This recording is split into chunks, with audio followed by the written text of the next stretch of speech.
Active అంటున్నారు సాయిమాత గారు. అయితే ఒకటి రమణిమాత గారు, విషయం ఏమంటే స్వామి శరణం, మీరు కూడా వాట్సాప్లో వైరల్ అయిన వీడియోస్ కానీ గూగుల్ నుంచి తీసుకొని కానీ పెట్టకండి.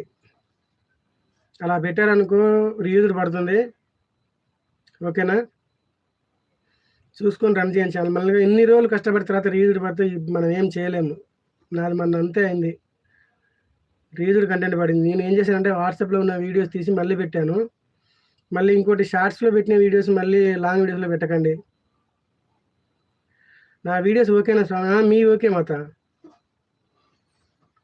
మీ ఓన్గా ఉన్నాయిగా ఓకే. లాంగ్ వీడియో షార్ట్స్లో పెట్టిన వీడియోస్ లాంగ్ వీడియోస్లో పెట్టకండి. వాట్సాప్లో నుంచి ఏ వీడియో కూడా తీసుకోండి. వాట్సాప్ కానీ, ఇన్స్టా నుంచి కానీ, గూగుల్లో నుంచి కానీ ఎక్కడ డౌన్లోడ్ చేసి పెట్టకండి. ఓకేనా? అది చూసుకోండి.